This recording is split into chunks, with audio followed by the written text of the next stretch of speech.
Hi, everyone. Welcome to the next live here. Today, we're going to be going over how to hack the data structures and algorithms interview, and it should be pretty great. I think that that's going to be probably the big thing that we're going to be thinking about, right? And I'm excited to just see what happens here. Welcome, everyone. I'm going to give people just a couple more minutes here to mosey on in so they can like see what's happening and see what's going on. Let me just send a couple other things here. I'm a little bit behind here. Let me go into the live here.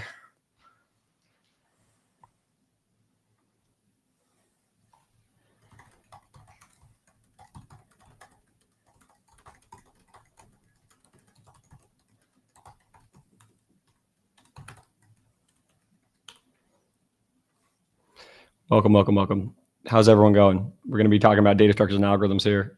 Just giving people a little bit more time. Can you guys, if you're in here, just go ahead and like drop where you're from. I always like to see all the countries and places that people are coming in from. I think it's always very inspiring to see how global a lot of this stuff is.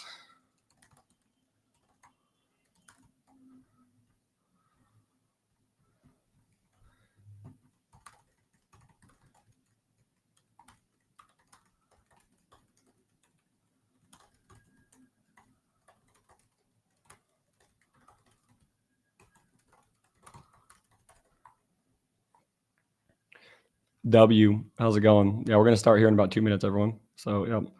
Hello, Zach. Hey, Irfan from Australia. Nice to see you. Nice to see you. Los Angeles, David. Nice to see you. We're gonna have some good Black Friday sales in this live, so hopefully you guys can stick around and we can you'll be able to sneak on in here and get some good Black Friday sales as well. So should be pretty good. Should be pretty freaking good. Yeah, we're gonna be zooming on in here and getting people going. Should be pretty great. We're going to be talking about the data structures and algorithms interview. I know that's the one that freaking people love to talk about. They think that that's the most important thing in the entire world is being good at data structures and algorithms. That's what a lot of people believe. And it's like, and they don't even know how to do engineering themselves, right? It's like, come on, guys, like freaking, we can do better than that. We can do better than that, right? And it's like, you've got to be able to build and grow and find your own career stuff as you kind of step through it, right? And yeah, we're going to be starting here in about 2 minutes. We're just going to wait for a couple more people to come on in. Look at all these freaking locations: Denver, New Jersey, Vegas, Hyderabad, Brazil. Freaking, we are pumping along here, guys. I'm really excited to see what we can do here. How's everyone feeling, right? What is your opinion on data structures and algorithms? Do you think you're good at it? Do you think you're bad at it? Like what is y'all's thoughts on data structures and algorithms? Because I think it's a very interesting topic that like I think some people love, some people hate. I don't know. I wish that the interview was a little bit more reflective of the actual job. I mean, in terms of interviewing, it's important, right? Yep. That's about it though, right, Jacob? That's about it. I don't know. Like it's like there's like once in a blue moon where you need to do an optimization, right? So I've already purchased the first 2 parts of bootcamp. Maybe it'll be worth my while to talk on that final AI bootcamp. Yeah, David, I'm glad you're here, bro. Like, let's definitely talk.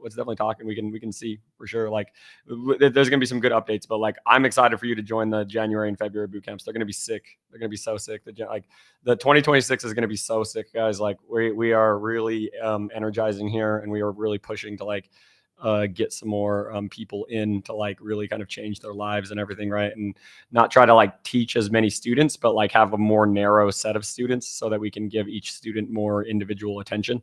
And that I really like. I found that to be a very very good thing that like is going to be a kind of a way I'm kind of shifting my business a little bit. So is one of those things you learn and relearn every time you have an interview. Yep, I would agree with that. Like it's kind of annoying, right? It's kind of one of those things where it's like, cool, like we have to remember the fundamentals, right? We have to freaking figure out what's going on in the fundamentals. We're gonna be starting here in like just like 30 seconds. Oh, nice to see you, Magda. Every time I see your face, Magda, it brightens my smile and brightens my perspective. So thank you for showing up and supporting me here. So let me, and I'm not gonna fuck up this time, guys. And oh, by the way, I will be actually doing some real LeetCode problems in this live as well. So if you guys want to stick around till the end here, let me get rid of this though. Okay, you guys can see that, right? Okay, cool. Let's hit present here, and we will All right, let's get started, y'all. I have some good slides for y'all to like actually kind of go through. So, welcome to the Data Structures and Algorithms interview. This interview is great, but it's also freaking terrible, and we will be going through it. And I think it unnecessarily filters out good engineers, and it kind of elevates some engineers that maybe aren't the best. So let's dig into this, y'all. So. Um, Really, we're going to be talking about three things here. What is the structure of a data structure DSA interview? The data structures and algorithms interview. Like, what is the structure? How is it going to be asked? Like, what are some good things to do? Then we'll go over some tips. Like, I'm going to talk a little bit about how I prepared back in 2021. I got staff offers from multiple big tech companies back in 2021, and I'll go over my process of how I prepared for this stupid round of interviews. And then last but not least, we'll just talk about like maybe all this prep is not worth it and you should just use AI and cheat and not even prepare for this stuff because since this test is not really that relevant to the job, like cheating is, I don't know, it's one of those things where like, Roy Lee and Cluely, right? He got many offers from different big tech companies by using AI to cheat. So like companies are going to be forced to change their interview process because of AI over the next couple of years. It'll be interesting to see what will happen. I'm gonna, touch on this topic a little bit more because I think it's one that's super interesting for people because this interview round is very taxing and not very relevant to the job. So I don't know. It's the ethics of cheating are very interesting, but let's get into it. So, this interview, what does it look like? Usually you end up getting two DSA rounds. Whenever you apply to a big tech company, you're going to get one DSA round near the beginning. Usually if you're doing like a data engineer role, you'll get one SQL and one Python round, and the Python round is the DSA round. And so that's going to be a very important thing. That one's going to be about 45 minutes. They're easy. I don't know. Like, I feel like the screener rounds are super easy. I've never failed a screener round. The screener round is always like, does this guy even know what a loop is? And it's like, yeah, I know what a loop is. All right. So that's kind of a perspective to be thinking about. And then the on-site round is going to be more difficult and more involved. And it's going to be more like 60 minutes. And you're going to be asked a lot more things around like optimizations and how to like improve your algorithms, not just like not finishing the algorithm is not enough. It has to be an optimized version of the algorithm. So just letting everyone know, like we are doing a data expert sale right now for Black Friday. Just want to put that up on the screen real quick. So if you go to dataexpert.io/DSABF, you can get 40% off anything on the Data Expert website. I would highly recommend checking that out. Anyways, back to the presentation. So some tips, right? Like I was the interviewer at Meta for over 100 of these interviews, and I saw what made people successful and what made people not successful. One of the big things is like the successful people slowed down. The number one thing I could tell, like within the first 5 minutes of the interview, if someone was going to fail or not, just based on how they approach the problems. Where it's like, if you just immediately jump into coding, like the probability that you're going to get it right on the first try is not very high. And like, you want to slow down, talk about it. Remember, like redoing code during the interview is usually not going to happen. So you really do get one, maybe two shots at it. Otherwise, like you're going to run out of time. So slowing down, really thinking about it, asking thoughtful, clarifying questions with the interviewer, super important. Remember, like if you're getting pushed for optimizations, you're on the right track. Sometimes, like I remember when I've given these rounds as the interviewee, I like feel like, okay, that when they're pushing for an optimization, I'm like, fuck, I got the whole thing wrong. But it's like, no, you're on the right track. You just need to make a small adjustment. You don't need to blow up the entire algorithm. I remember in my Robinhood interview, I got this like water on a mountain problem, and I like totally messed it up. And but it was because like I got pushed for an optimization and I thought I had to completely redo it when it was actually a small change. So thinking about that, like remember, like that's usually the case. You might get lucky too, right? So there's a chance that you might get lucky and you can get you get a question you've already seen before, right? Which is great. Last but not least, don't overdo it. Like, I mean, I feel like everyone tries to overdo the LeetCode prep where they're essentially like, I need to do every single question on LeetCode before I'm prepared. So that like I can, increase the chance that I see a question I've already seen before. But it's like if you if that's your strategy for winning DSA, like you're gonna have a miserable career. If like the only way that you can actually know DSA is by memorizing every single problem on LeetCode, you're gonna have an absolute shit software career. There's gonna be so much friction. There's gonna be so much problems, and like you're never gonna want to interview because there's so much pain and so much upfront investment that you need to change jobs. So it's like it's much better to like do LeetCode, learn things conceptually so that you can attack a wide variety of problems and then go interview even if you haven't like brushed up on everything. So some other quick tips: use Python. Use Python. Don't use any other language, like or JavaScript. I mean, Python or JavaScript are probably going to be both pretty good. They're both pretty about the same. They're going to be the best and the easiest to work with. For me, I remember back in 2016 when I was interviewing at Facebook, I used Java for my interview, and like I almost failed the round because of the fact that like you have to type so much. Like the thing is like the same solution in Java is 2 to 3 times more code than the solution is in Python. So like why the hell would you ever use Java? Because like you're graded the same. You just have to type a lot more. So it's like not worth it to use a statically typed language. Don't use Java, don't use C sharp, don't use Objective C, don't use C++. Why not C++? Definitely not C++, because it comes back to like you're just solving a simple algorithm problem, right? So it's like Python is going to be much faster, right? It's going to be a much easier language to write the code in than anything else, because Python will always have the solution with the fewest number of lines of code. And so like, and that's ideal. Increases the chance that you will actually pass the round. So big O notation, super important, super important. But Java is fast. Yeah, but you're wrong. This is where this is where it's different, right? This is where people get things freaking incorrect, right? Java and C++ run very quickly, right? But these problems are done on like 5 data points. They're done with like an array of 5 or an array of 10. Yeah, Java works when you're working with billions of records or billions of requests, right? But this is a coding interview. This is a coding interview where you're working with a tiny, tiny, tiny segment of data. And like Java is fast, but it's very slow to code in. Java is very fast, but it's also very slow to code in. Python is very slow, but very fast to code in. So like you always want to use Python. Like there's no, that is universally true, by the way. Like I don't know anyone who is interviewed in big tech for more than a couple of years who does not recommend only using Python for the DSA route. So just remember that. And if you don't know Python, learn it.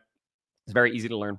So big O notation, super important. It's going to be where you have there's a bunch of like functions you need to learn. So O of 1, O of log n, O of n, O of n, O of n log n, O of n squared, O of n factorial, and O of n to the n. So you really want to try to get your algorithms as far to the left as you can. The further they are to the right of that stack, like the way less likely you are to pass the interview. Generally speaking, you should not go really past like n log n. If you have O of 1, O of log n, O of n, or O of n log n, those are usually acceptable solutions. N squared, n factorial, and n to the n are not acceptable solutions because they do not work at scale. So what is big O notation? So big O notation describes how much complexity happens as the data scales. So n, you can think of n as the number of records or the number of data points that we are processing with this algorithm, right? So for O of 1, it's the same speed if we process 1 data point or if we process 100 billion data points. Same, right? And then O of log n, the complexity grows very slowly, right? So say you're processing 100 data points, the log of 100 is 2. So it's gonna, and then 1,000 data points, the log of 1,000 is 3. So like it grows very, very slowly with the input data set. So log n is very common with things like binary search, where you half the data set over. So you start with so you're looking for a data point, right? And then you cut the data set in half. You cut the data set in half. You cut the data set in half, and then you eventually find your item that you're looking for, or not, depending on the search algorithm if it actually finds it. Binary search is probably the biggest example of log n complexity. Then you have O of n. O of n is the poster child of big O notation, right? And O of n is the loop the loop is going to be the poster child of big O notation. And you can definitely like if you loop over a list of items or you loop over an array, that's O of n, because it's like if you have a million items, it's going to do a million operations because you're going to have a million iterations of the loop. So like that's a big thing to remember, is that like linearly growing algorithms can be kind of slow in that way. So that's another thing to remember. Then you have O of n log n. So this is where like a lot of sorting algorithms, I don't know if you've heard of like quicksort. Quicksort is probably the big example here. Quicksort is going to be the main O of n log n algorithm that you're going to be working with. You mostly only get n log n when you are working in the space of sorting. Sorting is going to be the big place where n log n shows up. Quicksort being the most common one. And n log n grows essentially the same as n, but a little bit faster. So it takes a little bit more compute than linearly. It's kind of like, imagine like you do a binary search in a loop. Because if you do a binary search in a loop, then that's going to be the log n times the n, right? Yeah. And you have merge sort. Binary search in a loop is merge sort. That's literally what it is. Binary search in a loop is merge sort. So that's like a great example. Thank you, David. Merge sort is also really great. So then you have n squared. This is where you have a nested loop, where you put a loop inside of a loop. This is a very common thing that happens when people interview. They will just do they'll do a double loop to like check every combination. But the problem with that is as the data scales, it blows up, right? Because so say you have 1,000, right? You have 1,000 data points. Then you do 2 loops. Then you do so that'll be 1,000 times 1,000, which means it's 1,000,000. So an array of 1,000 produces 1,000,000 iterations, right? And that's very slow and not good. And like that's an optimization that will have you fail. If you don't know how to optimize that algorithm, you're going to fail the round. And then the last two you don't really need to worry about, because very low probability that you're going to run into n factorial or n to the n. Those are kind of comical. If you create an algorithm with n factorial or n to the n, like I'm impressed at how shitty you are at developing. Like you have to intentionally be that shitty. Okay, so remember a couple other things. Like generally speaking, trading off a little space to save a little time is usually the right answer. So I know there's a very common problem where like you're deduping a list and you create a hash map where you like, so you don't have to like check if it's in the list each time, because checking list membership is O of n, but checking hash map membership is O of 1. So like you have an extra hash map that has its that stores n items, and then it's worth it because then you have n space and n time, and that's better than n squared time. So it's called the space time trade off, right? This is where if you're in data engineering, you don't need to really know every single data structure. I mean, you might get asked a question that is a dynamic programming question or a crazy freaking heap max question. Like, I'm not saying that there's a 0% chance that you'll be asked those things. I just know in my career, those have been asked like maybe 5% of the time. And so like, if you're really trying to focus your data structures and algorithms knowledge, focus on stacks, queues, maps, lists, and trees.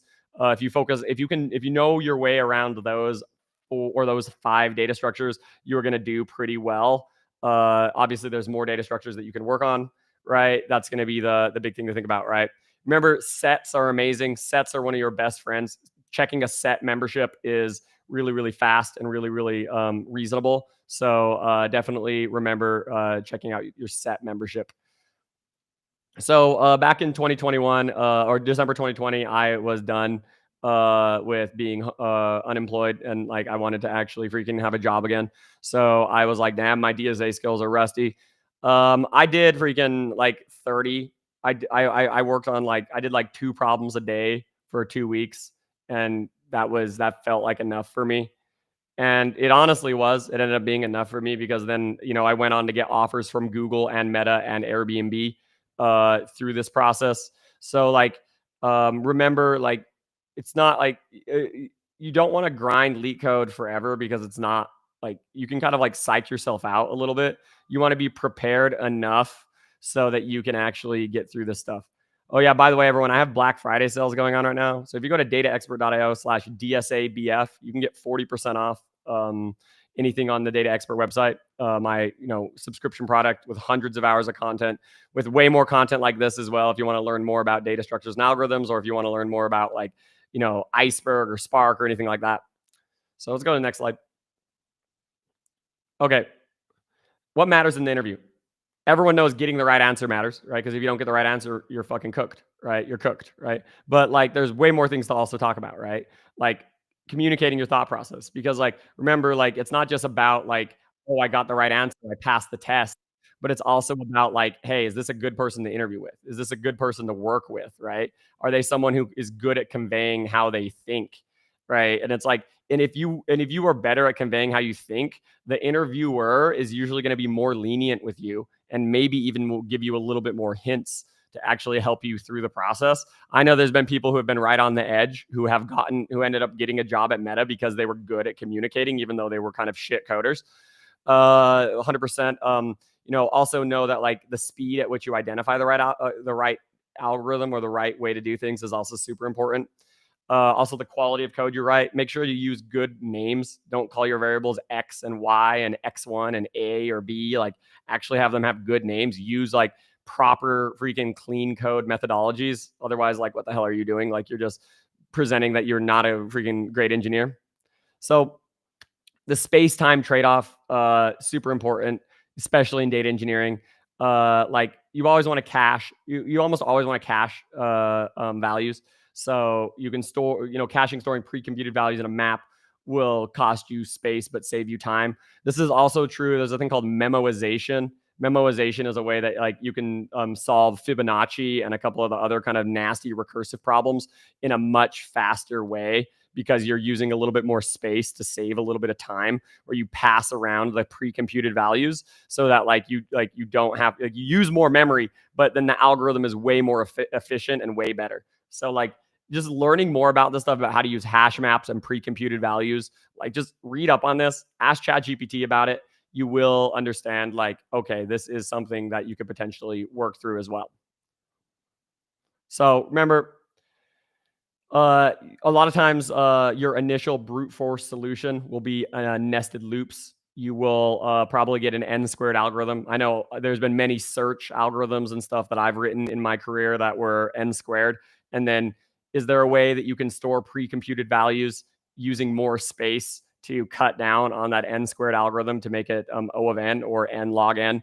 By either like using a separate algorithm in the nested loop, like using like a binary search algorithm, or using like a depth first or breadth first search algorithm instead of another loop that iterates over every single node.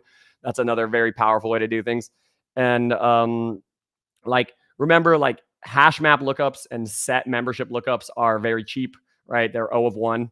They're always very fast, and like, you want to, like, they're like, when I'm thinking about these things, I always think of anything that's O of 1 is essentially free. It's a free operation that you can do. So remember that as like you're kind of crafting your algorithms, because like these optimizations matter a lot. So I think last but not least, should you just use AI? There's platforms like Cluely and Interview Coder and all these other things out there that will like essentially just give you the answer. There's ethical things here to talk about, okay, is that like something that is okay to do? Is that not okay to do? There's hundreds and hundreds of people who are already doing it, right? So I do think that this is one area where the data structures and algorithms is really bullshit. It's bullshit, because AI can just solve the whole problem, right? And it can just give you everything that you want. So what else can we do here, right? Like, one is, we want to ask ourselves, how much grinding LeetCode actually matters for my career? Like, does using AI or grinding LeetCode matter more? I think you guys all know the answer to that, right? I'm not trying to advocate for cheating. I'm just trying to say that like companies like Meta are already in that space where they recognize that it's a stupid game to play, that like we should not be, like, we need to update our interview processes, because AI is here and it's here to stay, and we're not really gonna change it that much. So this interview, the data structures and algorithms interview, is going to be in the next 5 years probably completely out of date or very different. Like, for example, at Meta, like, they don't ask you stupid, like, riddles, stupid optimization riddles anymore. Like what they do is they give you a code base to work through and have you build a feature with AI. They actually have you fix a bug with AI. Like they give you the ability to actually use AI to fix a problem, which is the next generation of software engineering. So like I think we're in this weird middle ground right now where like companies are like they're being kind of like boomers right now and they're not wanting to update their freaking interview processes and they expect us to like keep doing these stupid fucking riddles all the time. And sure, do the riddles, like, and then like it's up to you to decide how you go through those riddles, whether you want to like spend hours and hours and hours and weeks and weeks and weeks and weeks and months of your life to solve the riddles, or use AI and do it a little bit differently. But if you are going to use AI, make sure that freaking it doesn't like, frankly look like you're using AI, like where you just like copy and paste the entire solution in and you're like, here's my answer. I wrote it all in 1 second, right? You should still type it all out, right? Obviously, it needs to look freaking reasonable, right? And like, remember to not talk like a robot. Remember to like be personable, right? All those things matter, right? Companies will be shifting their gears here over the next couple of years. Like I would imagine before 2030 that every company will be doing their interview processes like Meta, because software engineering is just fundamentally different now than it was 2-3 years ago. And so just remember that as like you're kind of going through stuff. So I want to open, before we go to the leak code section of this, where I actually go through some leak code problems with you, I wanted to open up the floor to any questions that y'all might have, because I'm here and I'm here to help you guys get through these interviews. And remember, you can go to dataexpert.io/DSABF and you can get 40% off anything on the Data Expert website. I have a boot camp in January that's going to be really amazing.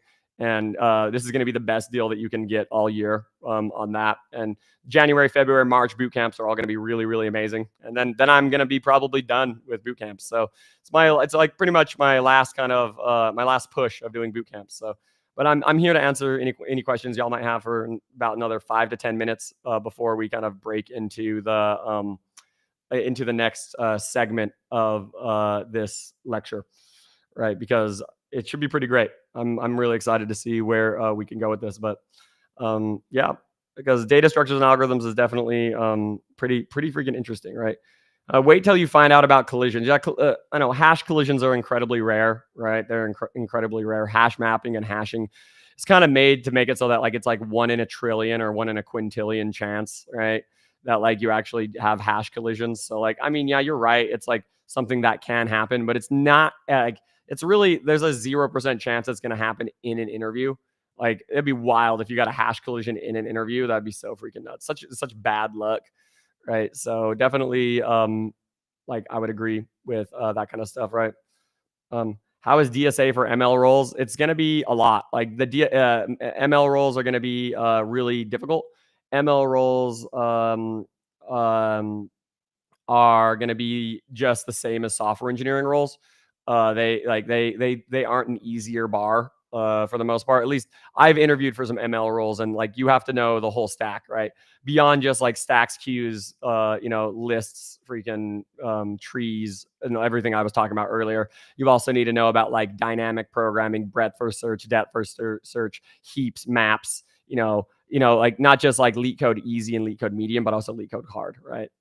Zachary saying, I have a career question. What do you think about roles with older tech stacks? I'm talking AWS, SSIS, and Postgres. AWS is not an older tech stack, G. Like I would say that that's the way to think about it, right? Yeah. What is a good way to start 2 problems a day in 2 weeks you did?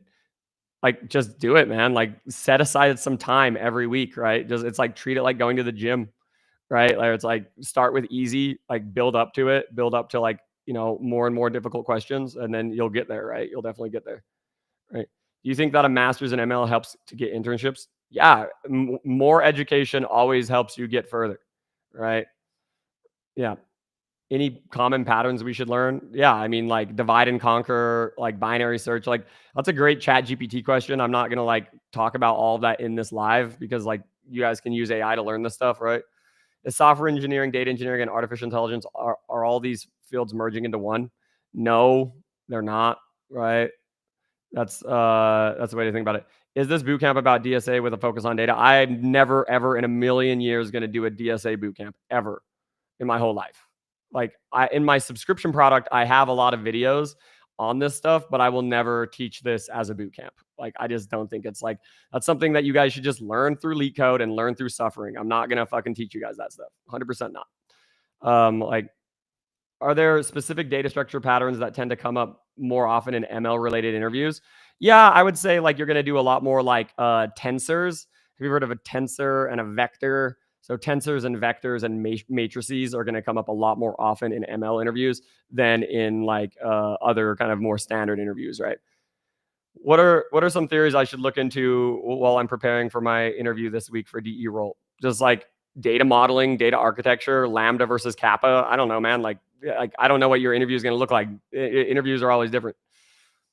Hi, I'm right now starting within 2 weeks as junior full stack developer, but in short, I want to go deep in company and change to data engineer, AI engineer. What do you recommend? Take my AI bootcamp, 100%. That would be my number one thing. Like you are a great fit and a great candidate for it, and like you can get a great deal right now for that exact freaking product, right? You can get in right now for 40% off. 40% off right here. It's great, and this is like going to be a really really solid opportunity to like get in and like actually like go deep, right? I am behind in this live stream. I'm kind of lost. What type of bootcamp are you offering? A data engineering and analytics engineering and an AI engineering bootcamp in January, February, March, right? So those are going to be pretty sick. I'll go over that with you guys real quick. So like, if you go to Data Expert, right, you'll see we have this Snowflake and DBT bootcamp. This is going to be from the 6th of January to the 14th of February. It's not 3,000. It will be 1,800 with the coupon, right? Let me just put the coupon in so you guys can see the actual freaking what the actual prices are. So you'll see it'll be 1,800 with the Black Friday. Then we also have other ones here, like we have the Databricks. So Databricks is going to be where we're going to talk all about AWS and Databricks. And then we also have an AI. We have the Spring AI Bootcamp where we're going to be doing RAG, agents, memory. This is going to be from March 16th to April 18th. So these are going to be like the 3 boot camps that I would highly recommend. But you can also take my subscription product. This is it's pretty good. Like this one is going to be like, I don't know, like $900, something like that. Yeah, you can get in for $900. That's going to be the another really good way to go. What's the difference between junior data engineer and senior data engineer? There's like how much they impact the business is going to be the big thing. Junior data engineers know how to build pipelines. Senior data engineers know how to use data to make money. That's going to be the big difference, right? What is this Gen AI all companies try to follow? Like that's really like the new thing, right? Gen AI is super important, right? And like you can check out Gen AI if you want to like really like learn something. So like you can go to dataexpert.io/am I a fit. Let me put that in here. So you can go here, you can go to Data Expert Am I a Fit? And this is pretty sick actually. Like you can put in your LinkedIn profile. And you can be like, I want to be an AI engineer or whatever your career goals are. And then this will use AI to determine what is the best like program that I offer, and it'll be running. So like I'd say that's another big thing to be thinking about. Just like this it's gonna be awesome. So we're gonna be just like 2 more minutes here, and then we'll be going into the actual like LeetCode section of this live where I will solve a couple LeetCode questions in front of you guys, so we can actually just like step through a couple of these, so we can kind of like understand like a bunch of different ways to do things, right? Let me just give me 1 second.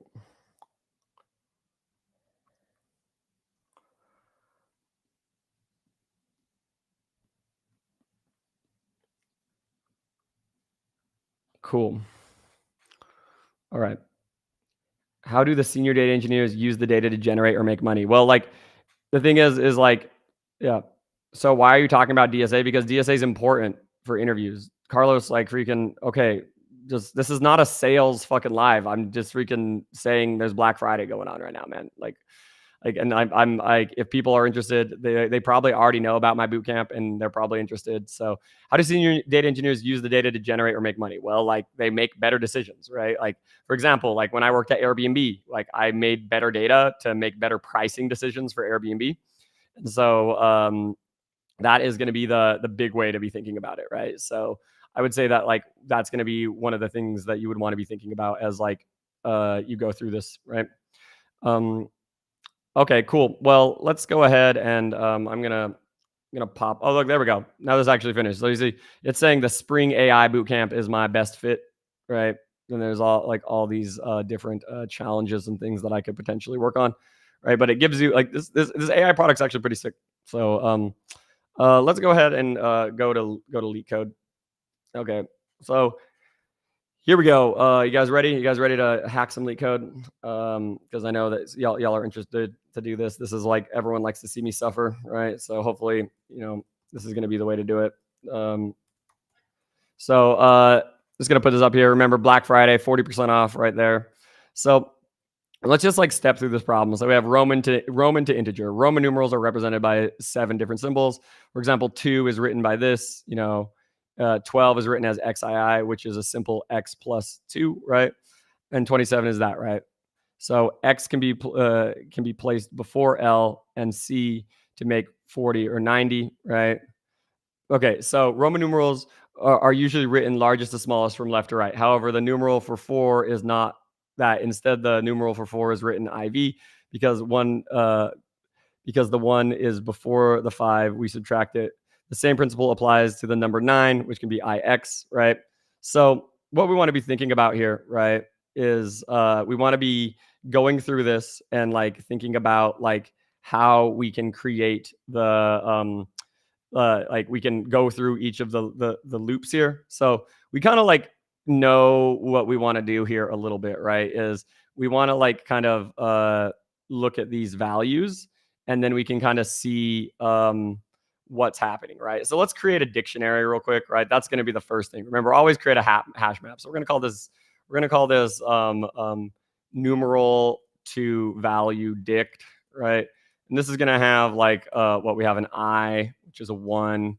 Then we have a V, which is a 5. And we have an X, which is a 10. We have an L, which is a 50. Then we have a C, which is a 100. We have a D, which is a 500.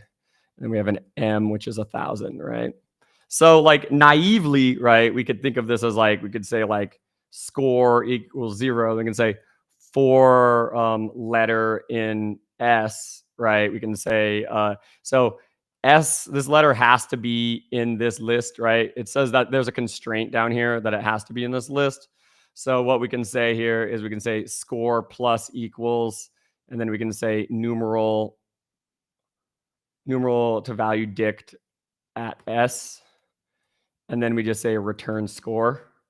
So this is like the very naive way that I would say that we would want to run this guy. Is this going to like run? Test result. Why is it like, is it not? Where's my freaking, it's up here. It doesn't Roman to int. Doesn't it like, what is a print S or print letter? Oh, my bad. It's because this is at letter. Sorry, not at S. That was a small mistake. Okay, so this is close, but like one of the things that you might notice here, right, is that this uses subtraction, right, where we have the case, right? So we see here like this is wrong because we're not subtracting here, right? Because we have like the 4 cases here where things subtract, right? And in this case, you'll see we have X can be placed before L and C to make 40 or 90, right? So you see this X here, right? And C can be placed before D and M to make 400 or 900, right? So you see this C here, right, is going to be 900. So this is going to be 900 here.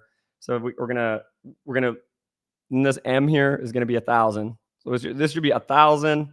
And then this CM is going to be 900, right? And then we have the X is before the C again. So this is going to be 90, right? And then we have the 4, right? 1994.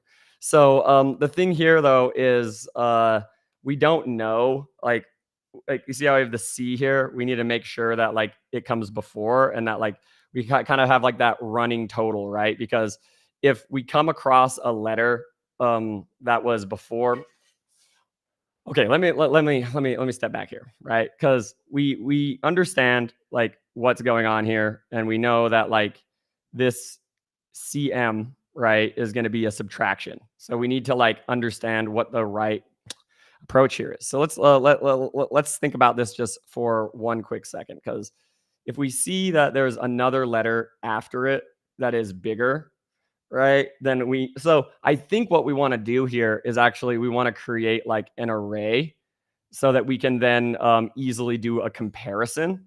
So let's just call this like scores array. And then what we're going to do here is we're going to say scores array dot append. So I just want to like print this out real quick. Print scores array. And then we're still going to do like score plus equals. We're going to also just return this for now because then we can get to that right case. Okay, so now you'll see we have the values here, right, in the list. So what we need to do is we need to check if the value in the next position is greater than the value in the current position. And if it is, then we have to freaking like we don't add and then we subtract, right? We subtract the we subtract the values. So like we have our scores array, right? So we can say for, so we're gonna say like update it. We're gonna call this updated score. Say for score in scores, or say like for, let's call this a new score in scores array. We can say like if or we can say range, sorry, in range 0 lane scores array. Right, this will give us each of them, and this is, I guess this is an index. So if what do we say here? Score array. So we have to have like we have to put a, so if we hit the last, we have to put an index here. We can say we have to put that in there as well. If index is less than lane of score array -1 and this, because we got to like make sure that we don't go to the end of the boundary here. So it's just say print. We're just gonna put both in here. We're gonna say score array, and we're gonna say score array at index +1. Let's make sure this runs. We don't get any like weird out of bounds exceptions. Oh, it's scores array. My bad. Scores array. There we go. Now this will have like, we'll put them side by side, right? Now there we go. Now we have like each one side by side, right? So we have this like cur equals, then we have prev equals, right?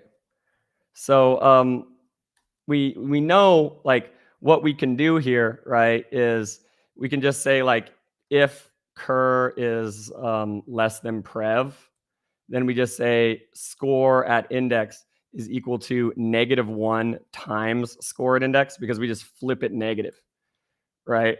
That will give us the like what we really want. So now you'll see we have the minuses here. We have the minus here, the minus here, and the minus here.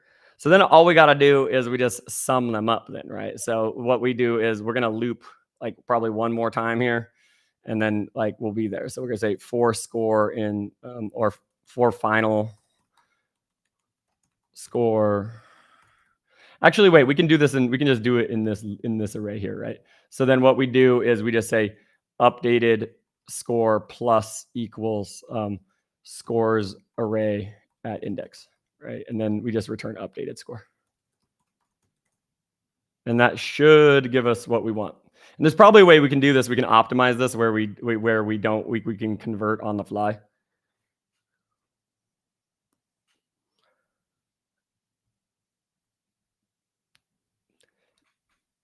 What? It like only did 3? Like okay, like what the hell? Like it freaking, okay, let's look at what scores array is. Print scores array is like a oh, it's because this needs to be outside the loop. Sorry, that needs to be outside the loop here, because like the I forgot, like it was indented here. It needs to be on the final outside bit there. There we go. So you'll see we passed essentially all the test cases. So like let's submit this and then we can probably make it faster. Look at that. There we go. Beats 80%. Pretty decent. We actually did pretty good. Beats 90% in memory. Like, but I bet we can do it faster. I bet we can do it faster for sure. For sure, we can do it faster. So, like, what we need to do here, right, is we when we're doing so if we think about this, like, what is the big O notation of this? Right? Because here we have O of n, right? Where n is the number of letters. And then here again we have if you look at this guy, right, we have another here we have O of n, right? So really at the end of the day here we have we have O of like 2n, which is just remember like that's just O of n. Like if you have anything in the front like that, it just kind of goes away because we do like a double loop like that. So there's probably a way to do this a little bit better, right? A little bit faster, where where what we can do, right, is we essentially are looking at like the current. So we have our letters here. So we have lane of S. So I think that that's probably what we want, where we have a lane of S, and then we can kind of like remove this scoring, like if it's possible, right? I bet it's possible here. So now we have our index, right? And then we have our letter is going to be equal to S at index, right?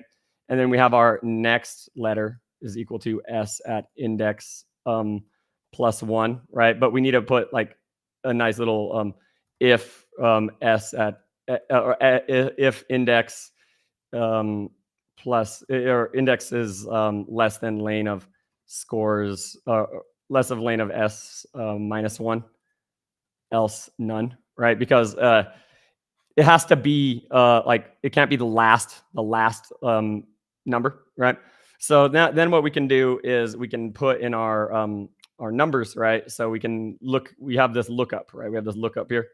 So we have our in this case we have our score, we have our current score, and we have our next score, and this is going to be next letter.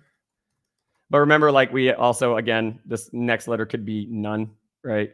So we could like in this case, like we probably want to do this again. We just say like if next letter is not none, else 0. We can just probably put in a 0 for that, right? So now we have our current score and previous score. So let's just look at this real quick so that y'all can understand like what's actually happening, because that's like a lot. Okay, so you see here how we have our current score and our previous score, and then it all still works. But now we have this like this little score. We do need to keep the scores array. This scores array does need to stick, or like we need to have the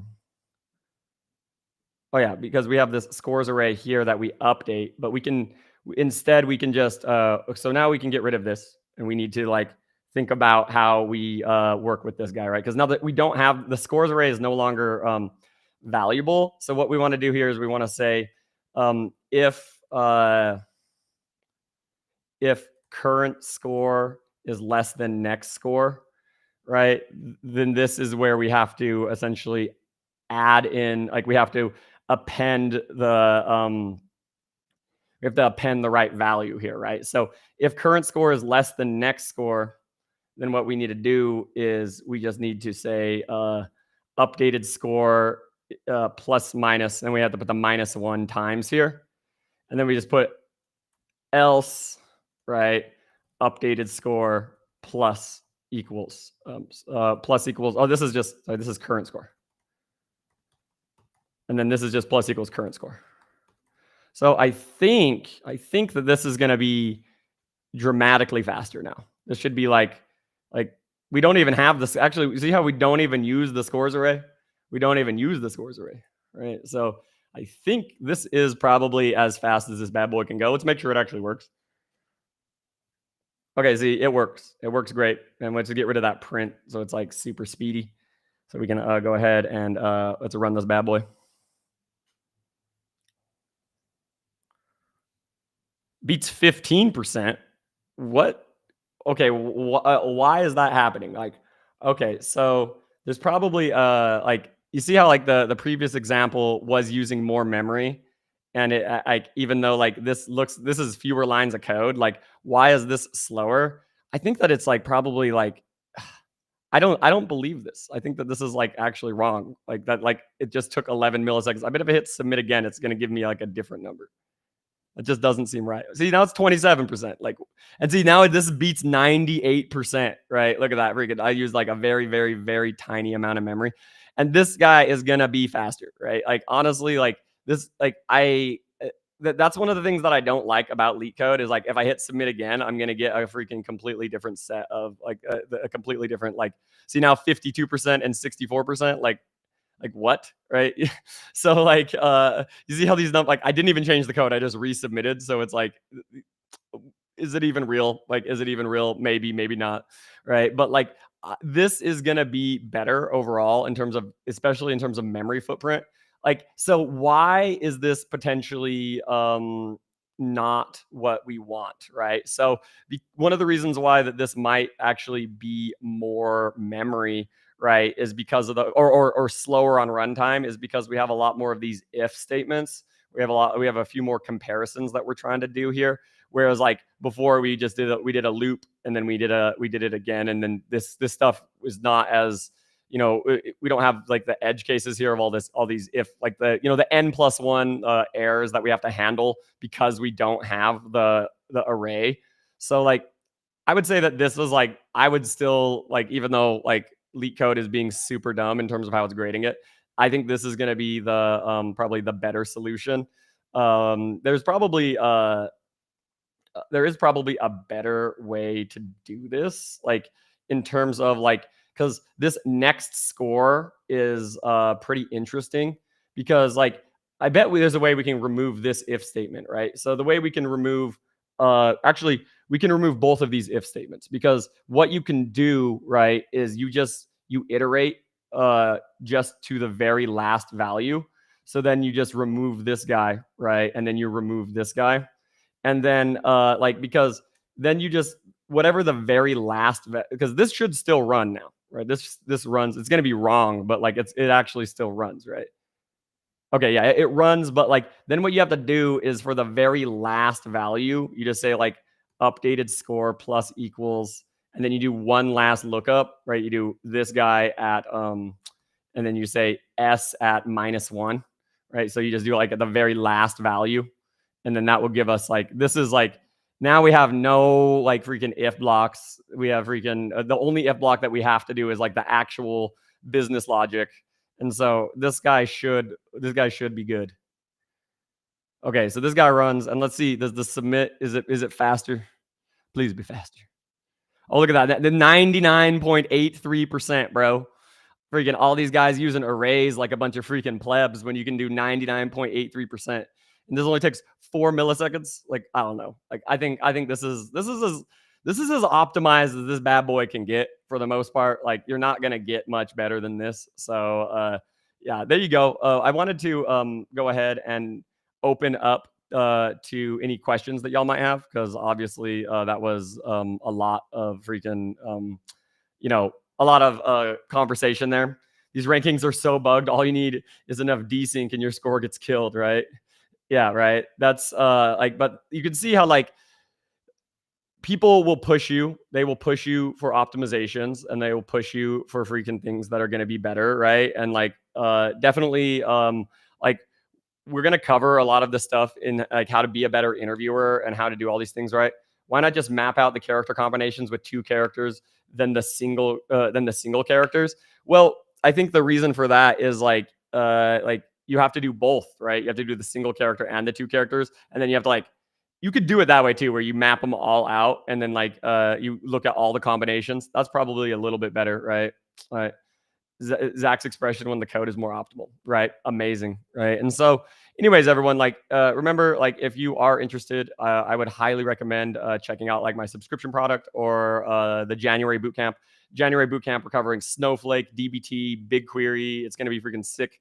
And then in February, we're going to be doing Databricks, Agentbricks. It's going to be another really solid one. And then March will be all about AI again. We'll be doing more like AI fundamentals. So should be pretty great. Definitely check it out. You guys got like 2 weeks. Yeah. Are you only taking DSA questions? Can I ask a data modeling question? Sure. Data modeling questions are great. I love data modeling questions. They're probably my favorite. Like data modeling is way more interesting to me than DSA because data modeling actually matters. Right? It actually makes you a better engineer, right? It actually fucking matters. So like, I would say that that's going to be the definitely a thing to be thinking about as you're like kind of like stepping through what is necessary, right? But yeah, I love how you broke down the optimization logic. From your experience at Airbnb, what's one optimization mindset shift that separates a good data engineer from a great one?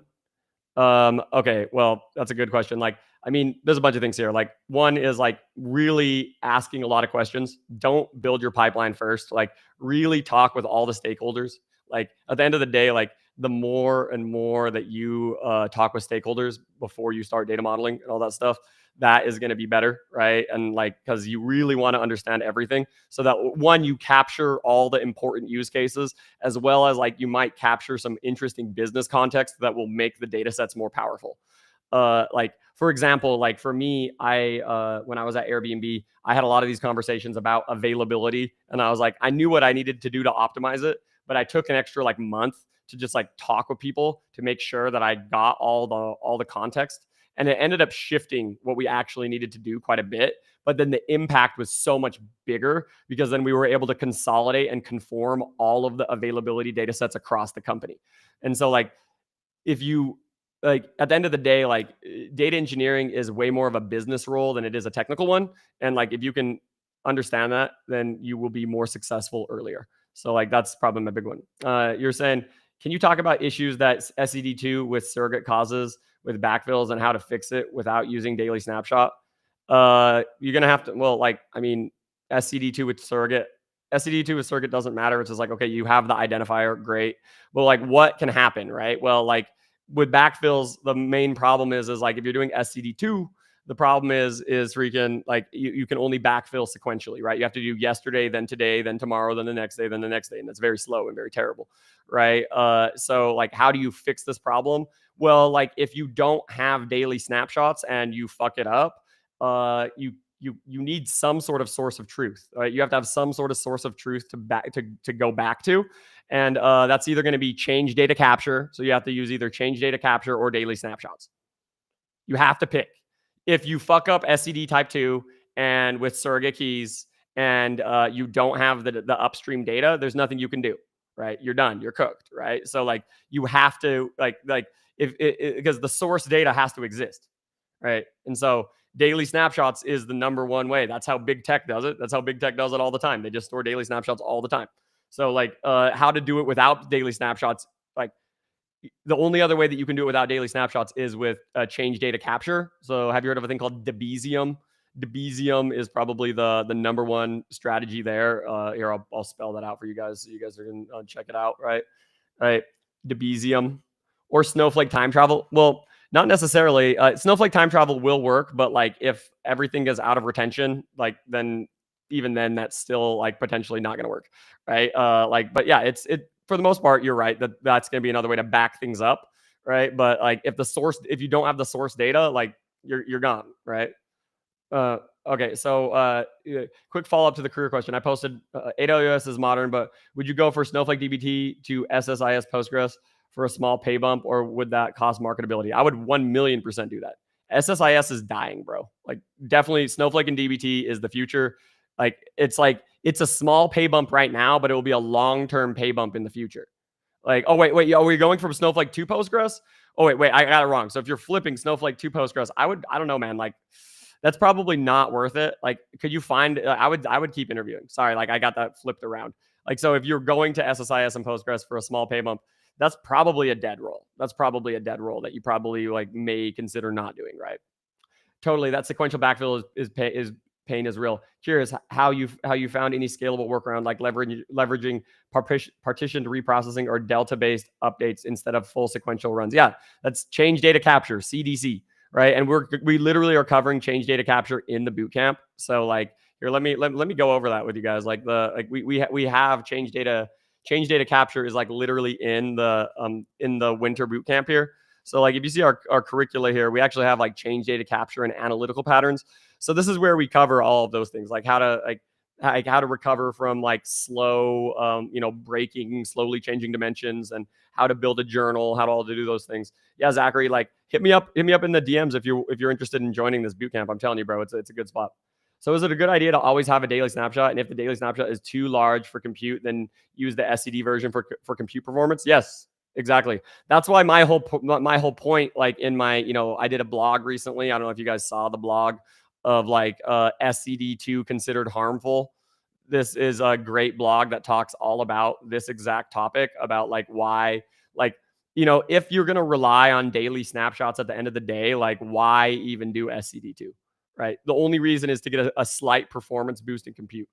Is DBT cooked with the Fivetran merger? I don't think so. I think that it's probably still going to be a pretty good, like, because they have both, because Fivetran has SQL Mesh and DBT Core as SQL, and like I highly doubt that they're both going to go downhill like that. Like, and if they do, then like we'll just create a new standard, and like and that's fine. And because there's all the lessons learned from DBT Core can just be ripped out and forked, and it's kind of like Trino and Presto, right? You know how Presto got like too political and it was like too into Meta and too into Facebook, and then they made Trino, and then Trino's amazing. Trino's amazing. It's a very good freaking thing, right? In your opinion, what's the best big tech company in 2025? I mean, I don't know what best is a weird word. Best is such a weird word. Like, I mean, are you talking like the one that's the most likely to be successful, or the one that has the best work-life balance, or the one that like has the best culture, the one that has the most fun? Like and each of those has a different answer, by the way. They each have a different answer. So I would say that that's probably the way I'd be thinking about this stuff.